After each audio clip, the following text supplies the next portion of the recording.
اس زخم کا مرہم اللہ ہی سے ملے گا جس کی تکلیف رات بھر سونے نہیں دیتی۔ ان کے دل بھی مطمئن ہو جاتے ہیں جو اللہ کی رضا میں راضی ہونا سیکھ جاتے ہیں۔ تہجد کی توفیق مل گئی تو سمجھو اللہ راضی ہو گیا۔ اب اللہ کے سوا کسی سے کوئی توقع نہیں رہی۔ اللہ کے سامنے رو کر دل ہلکا کرنے کے بعد بہت پرسکون نیند آتی ہے۔ عجیب سی سکون کی کیفیت طاری ہو گئی اور ہم اللہ سے اللہ ہی کو مانگنے لگے۔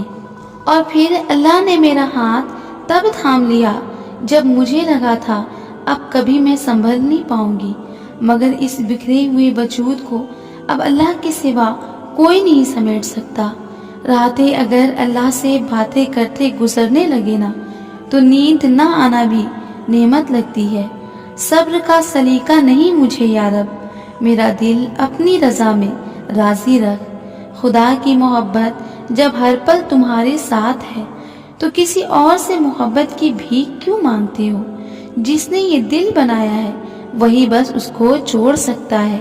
جس کی ایک حکم پر چاند 2 ٹکڑوں میں تقسیم ہو گیا، تمہیں لگتا ہے وہ رب تمہارا نصیب نہیں بدل سکتا؟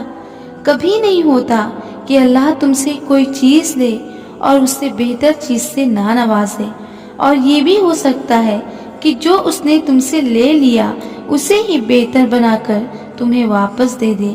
اس کی حکمتیں، اس کی مصلحتیں تم نہیں سمجھ سکتے، لیکن وہ تمہارے ہر تکلیف سے خوب واقف ہے۔ وہ بس آزماتا ہے میرا بندہ میری محبت کے لیے کس حد تک جاتا ہے۔ دعائیں، التجائیں وہ سب سنبھال کر رکھتا ہے اور پھر ان ذریعوں سے ہمیں نوازتا ہے کہ ہم دیکھتے رہ جاتے ہیں۔ جب وہ 2 جہانوں کا خالق ہو کر ہمارے یقین کی لاج رکھتا ہے تو کیا ہم اس کی محبت کی لاج نہیں رکھ سکتے؟ اس کی رضا میں اپنا دل مطمئن نہیں کر سکتے؟ جب وہ ہمارے لاڈ اٹھاتا ہے تو کیا ہم اس کی ایک حکم پہ سر نہیں جھکا سکتے؟ اس جیسی محبت تو کوئی کرتا ہی نہیں، مگر ہاں ہم اس کی چاہت کا احترام تو کر سکتے ہیں نا، اس سے محبت کرنے کی کوشش تو کر سکتے ہیں نا۔ پھر کیوں نہ اس کے حکم کا انتظار کیا جائے؟ تو کیا ہوا اگر ایک پھول وہ نہ مل سکا؟ ہو سکتا ہے سارا باغ تیرا مقدر ہو۔ اور میرے رب کو دل خوب مطمئن کرنے آتا ہے۔ انسان بدل جاتا ہے مگر اللہ کی محبت کبھی نہیں بدلتی۔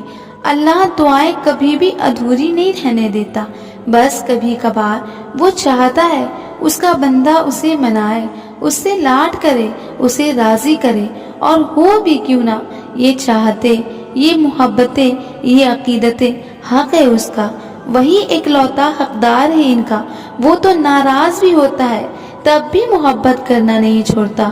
اس کی تو ناراضگی بھی اتنی پیاری ہوتی ہے، ضد تو ہم کرتے ہیں اور وہ راضی ہو جاتا ہے، اور پھر اتنا عطا کر دیتا ہے جس کے قابل ہم کبھی نہیں ہوتے۔ تو پھر تمہیں ایسا کیوں لگتا ہے کہ وہ تمہیں سنتا ہی نہیں؟ وہ جس کے دسترس میں 2 جہانوں کی بادشاہت ہے، اس کے لیے کیا مشکل تمہاری تکلیف کو دور کرنا؟ ایک دفعہ ہاتھ تو اٹھاؤ، ایک دفعہ جھولی تو پھیلاؤ۔ پہلا سجدہ اس کی چاہت کا کرو گے نا، دوسرے سجدے میں وہ تمہیں تمہاری چاہت سے نواز دے گا۔